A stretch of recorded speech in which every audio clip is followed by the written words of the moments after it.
Halo semuanya, saya Waynes Putra. Trik jitu menentukan tokoh-tokoh dalam novel dan cerpen. Ya, trik-trik jitu menentukan tokoh-tokoh dalam novel dan cerpen. Siapa itu tokoh-tokoh dalam novel atau cerpen? Pihak-pihak, orang-orang yang terlibat di dalam cerita. Ya, ada tokoh utama, ada tokoh-tokoh di sekitar tokoh utama. Nah, berapa jumlah atau berapa tokoh dalam novel atau cerpen? Jangan kebanyakan, jangan terlalu sedikit. Kalau cerpen 3 sampai 5 orang itu cukup. Sedangkan novel karena ceritanya panjang, maka perlu banyak orang, baik tokoh utama maupun tokoh-tokoh di sekitar tokoh utama. Bahkan hanya tokoh sepintas lalu yang mendukung cerita lebih hidup. Kemudian jangan memberi nama untuk semua tokoh.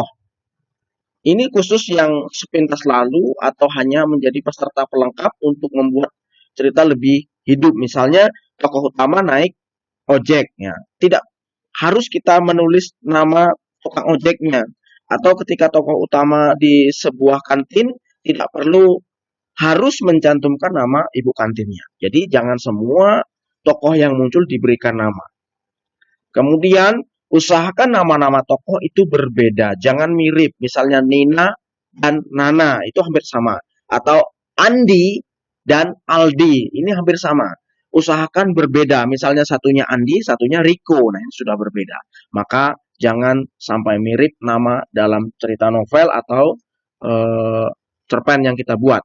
Kemudian usahakan keberadaan tokoh itu berbeda, sifatnya atau temperamennya, karakternya itu berbeda. Yang satu pemberani, satunya penakut, satunya lagi cerewet, dan ada yang pendiam. Jadi ada sifat yang berbeda-beda kita munculkan. Kalau dalam teori studi kepribadian ada yang namanya kolerik, sanguin, melankolis, ya. Itu berbeda-beda. Kemudian gunakan nama yang jelas-jelas untuk laki-laki atau perempuan. Walaupun memang di dunia nyata di Indonesia ini saya dapati bahwa ada nama yang bisa untuk laki dan laki-laki dan perempuan. Misalnya Endang. Ternyata ada laki-laki namanya Endang, ada juga perempuan namanya Endang. Maka dalam novel atau cerpen yang kita buat, usahakan tidak menggunakan nama yang bisa untuk laki dan perempuan. Jadi nama itu harus pasti untuk laki-laki, pasti untuk perempuan. Ya. Jadi itu saja ya. Selamat mencoba membuat tokoh-tokoh dalam novel atau cerpen. Paling tidak hindari tadi supaya kita itu jangan terlalu banyak atau sedikit menampilkan tokoh-tokohnya. Kemudian jangan memberi semua nama. Lalu usahakan setiap nama itu berbeda, jangan mirip, dan sifatnya juga harus berbeda. Ya. Termasuk namanya harus untuk laki dan untuk perempuan. Itu saja yang ingin saya sampaikan.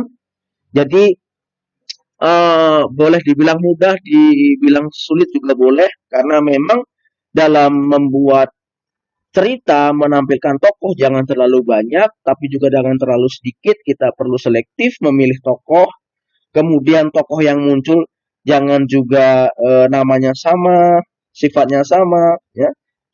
Atau namanya rancu, tapi jelas kita harus pikirkan kembali, termasuk tokoh jangan sampai hanya sekedar lewat tapi tidak mempengaruhi cerita. Jadi kira-kira itu ya, trik itu menentukan tokoh-tokoh dalam novel. Semoga bermanfaat.